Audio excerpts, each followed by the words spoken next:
I really do hate to pick on her, but let's be honest. Shawn Michaels fell in love with Johnny Gargano. Johnny Gargano should not be on the show. And if that's not bad enough, Johnny Gargano's wife is on the show. Mm-hmm. That girl is never going to be a star. She's never going to be over in a million years. So I know that. So you know what? We kind of need to eliminate that.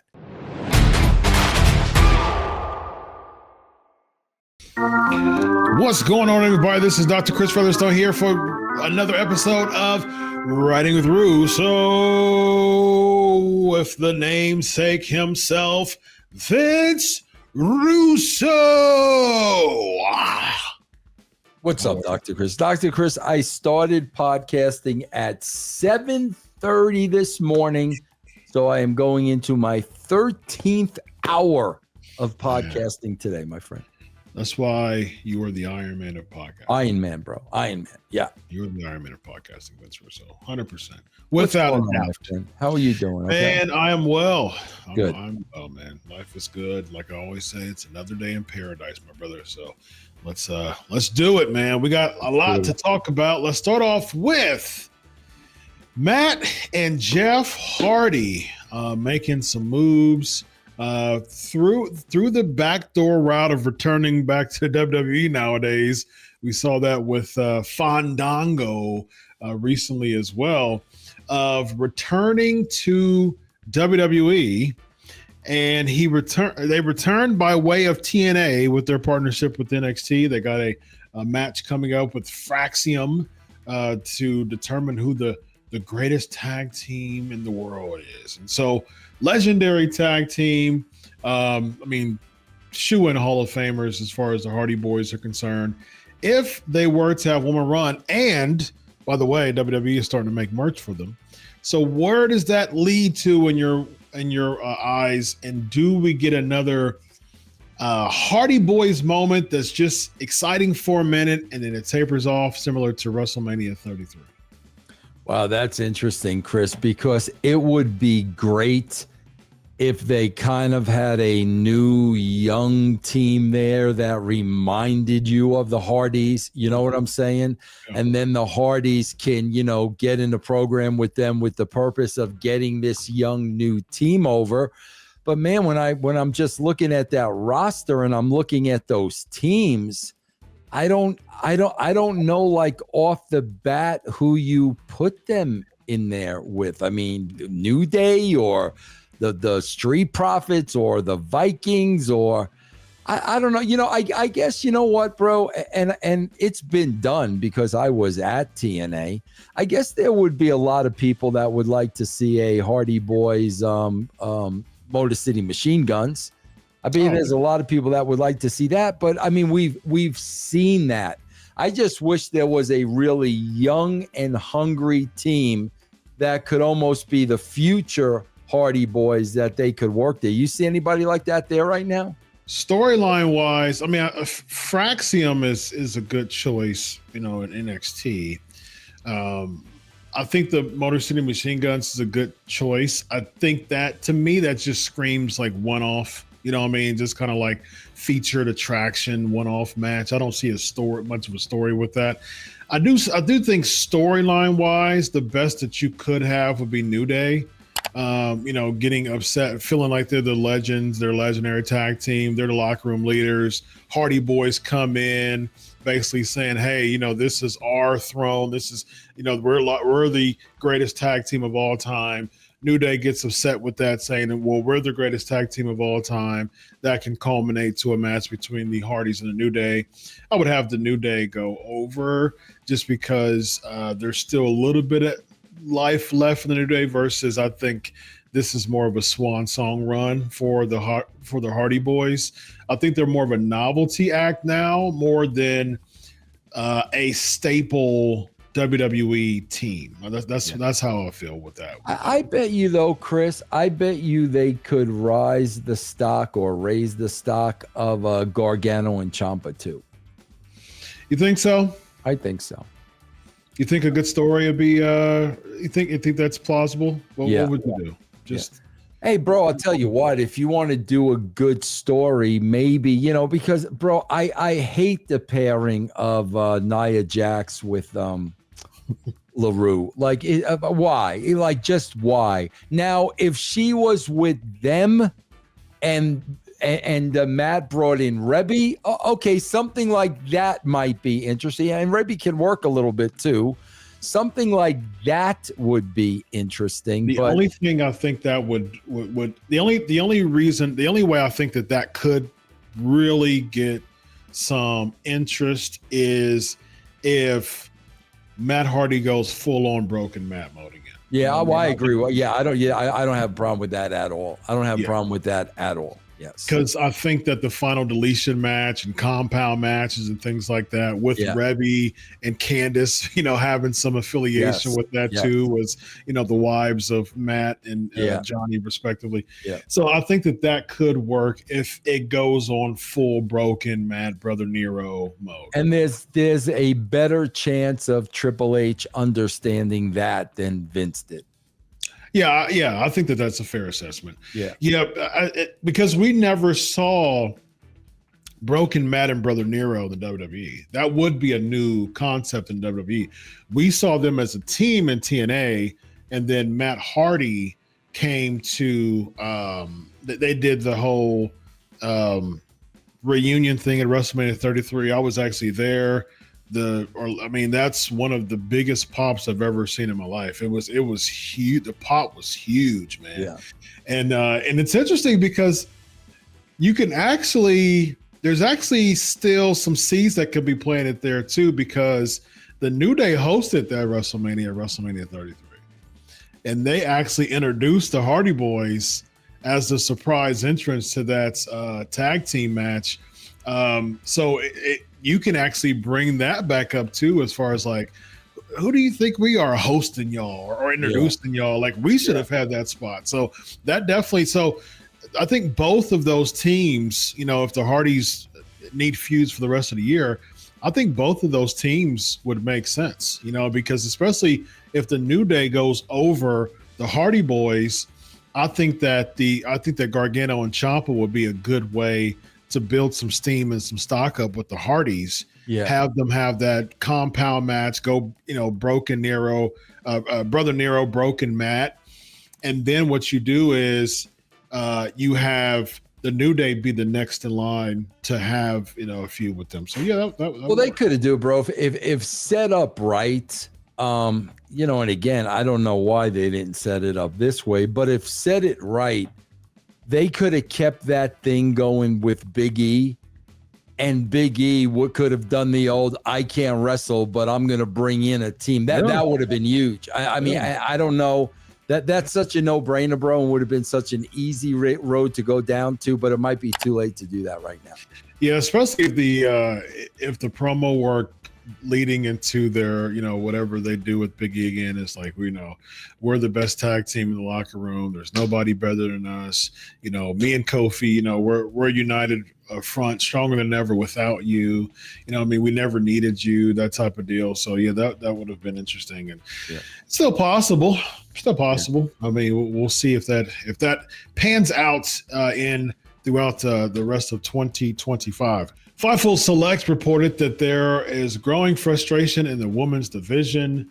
What do you think, Vince, as far as WWE within these reports of Fightful Select with the women's division? We see Chelsea Green not really. We've talked about this before. The inaugural mid-card champions. You're having the titles there to make other people look big, but we both have talked about the mid-card champions has done nothing for either Chelsea Green or Lyra Valkyria, exponentially. It's done nothing. So where do we go in this women's division in 2025? Chris, this is really where I think the crux of the problem is. And again, everything leads to this too much programming. Mm-hmm. Bro, you need a plan. Sure. You need a plan. If we're going to put a belt on Chelsea and we're going to put a belt on Lyra, we have to know where we're going with them. We can't just spend, 2 days booking the next show, because all they're doing, bro, again, I've talked about this, the gerbil in the cage. They're just keeping it going, but it's not going anywhere. None of it goes anywhere. And that is a lack of planning. If Triple H and the company decide there's going to be two new titles, who's going to be the champion? Where are we going with them? That's what they need to do, and they don't do it.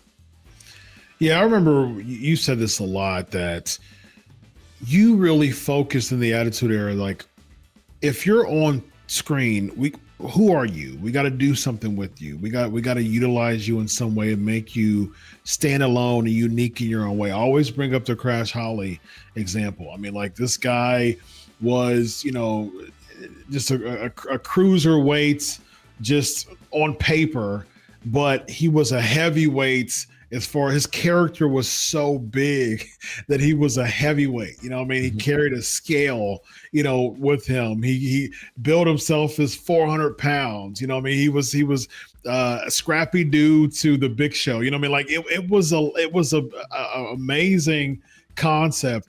Al Snow, there was of course, the head gimmick and things like that. That came from ECW. But even when he won the European Championship, he was building himself from different types of countries. That stuff like that makes wrestling exciting, because if we're watching a episode of something, everybody has their characters and everybody has their roles in their way. And so what do you do with the women's division as far as the current roster? And say, for instance, Vince, pick some people that you can think of and say, yeah, let's do something different with this person.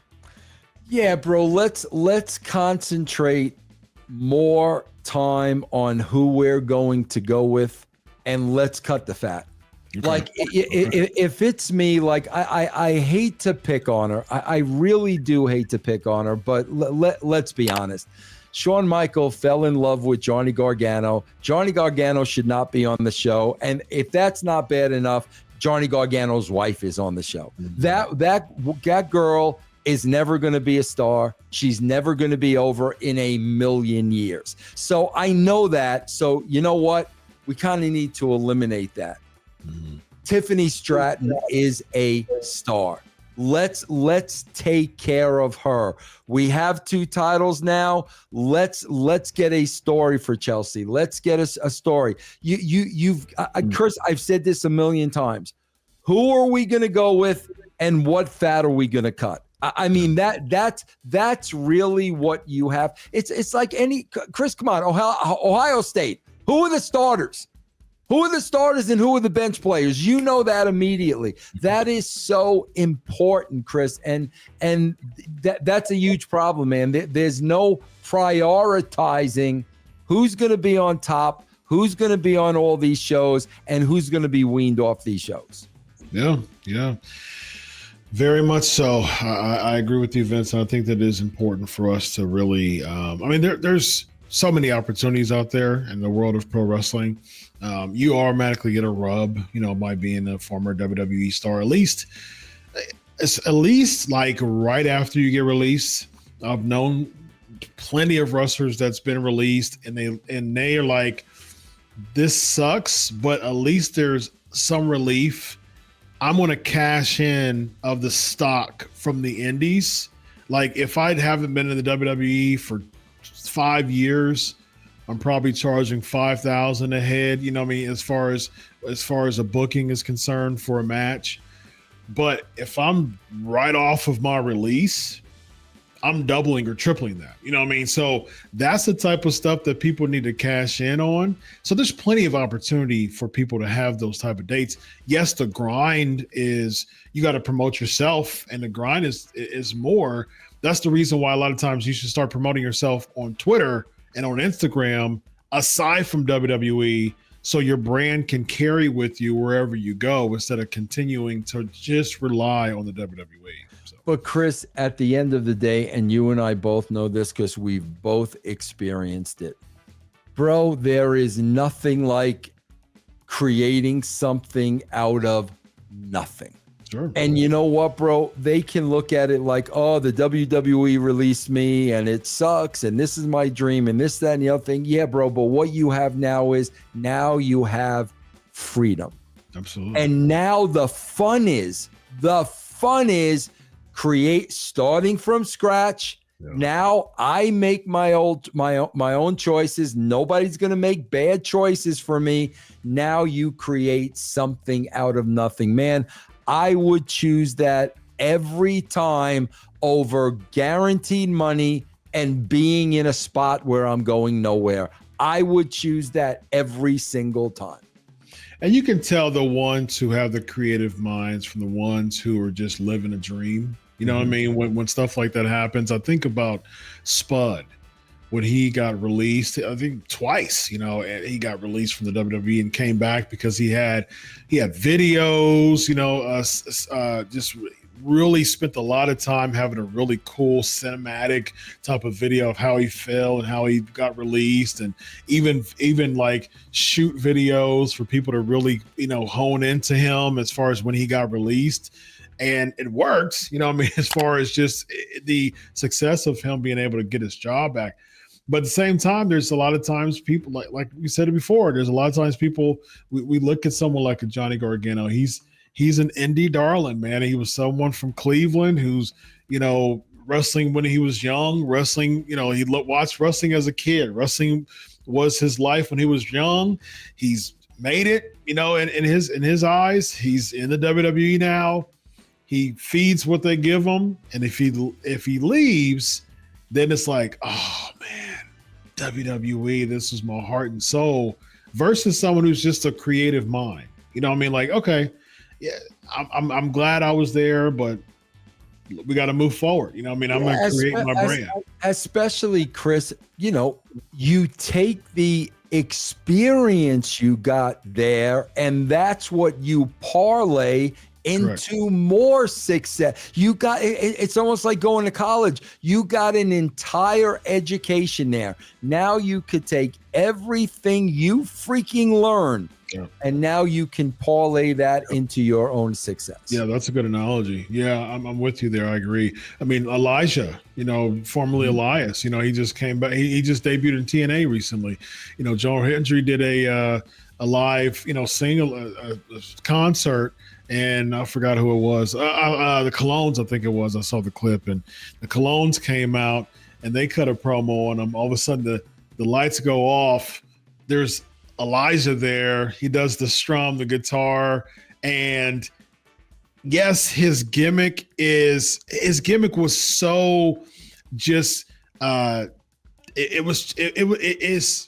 It was able to transform or it was able to go past any type of pro wrestling brand. Yeah. And same garb, same get up, same guitar, and everybody's chanting, "Oh, walk with Elijah."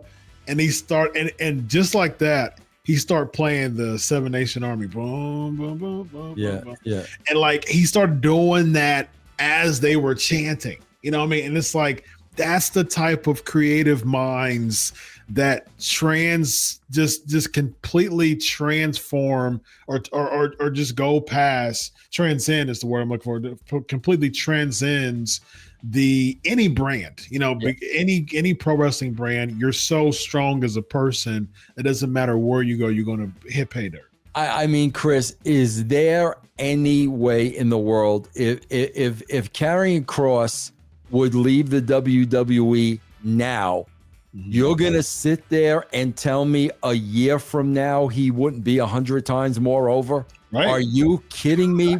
Without a shadow of a doubt. Yes. Not even close, bro. With his career in his hands and him making his own decisions, with everything he's learned, he'd be 10 times over a year from now. Yep. Absolutely. Yeah.